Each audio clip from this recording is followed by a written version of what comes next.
गुढीपाडवा. गुढीपाडवा म्हणजे काय? महाराष्ट्रातील नवीन वर्षाची सुरुवात म्हणजेच गुढीपाडवा. तर सकाळी लवकर उठून आज आपल्या राहत्या घरात पहिला गुढी उभारून घेऊया म्हटलं.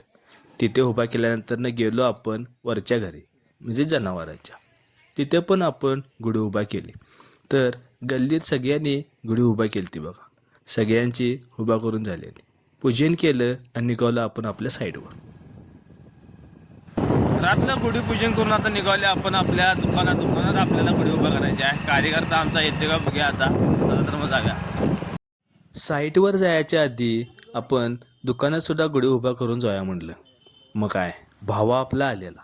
पहिला काठी अशी धुवून घेतली. त्यानंतरनं भावानं आणलेला भगवा झेंडा. भगवा रंग म्हणजे शौर्य, विजय आणि अभिमान. हा रंग हिंदूंमध्ये पवित्र मानला जातो. छत्रपती शिवाजी महाराज यांच्या काळात भगवा झेंडा हा स्वराज्याचा प्रतीक होता. त्यामुळे आजही लोक गुढीपाडव्याला घरावर भगवा झेंडा लावतात.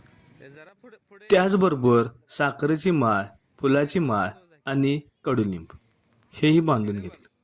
हे सुद्धा गुढीपाडवाला मेन आहे. त्यानंतरनं आपण गुढी उभी करूया म्हटलं. भावानं अशी काठी उचलली आणि उभा केली बघा.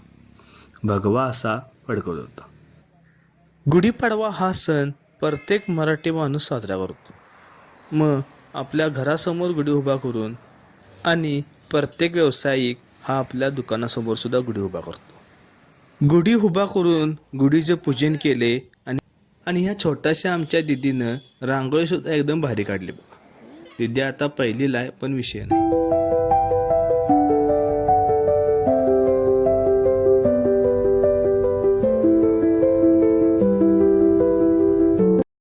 त्यानंतरनं गेलो आपण आपल्या साईटवर जिथं चालू होतं आपल्या सुपरवायझरचं घर बांधायला.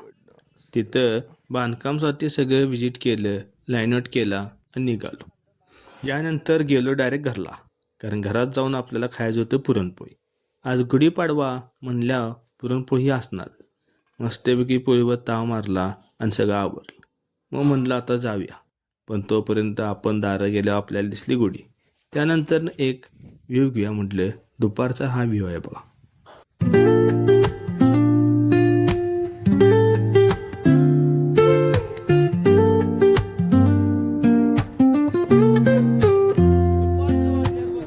Woke up late, missed the morning glaze, but the sunlight hits in so many ways. Grab my shades and hit the street. सगळी कामं आवरल्यानंतर खाली ही साखरेची माळ आणि गेलो साईडवर. तर इकडं आलो होतं आपलं JCBनं सगळं असं लेवल मारून सगळं चालू होतं बघा. सगळं काम आवरल्यानंतर जाऊया म्हटलं आज घरला, कारण आज होता गुढीपाडवा, नवीन वर्ष. आणि नवीन वर्षात म्हणजे काम हे आपल्याला केलंच पाहिजे. त्यामुळे सगळं काम आवरलं आणि गेलो. आजचा ब्लॉग हा तुम्हाला आवडला असेल तर लाईक आणि सबस्क्राईब करायला विसरू नका.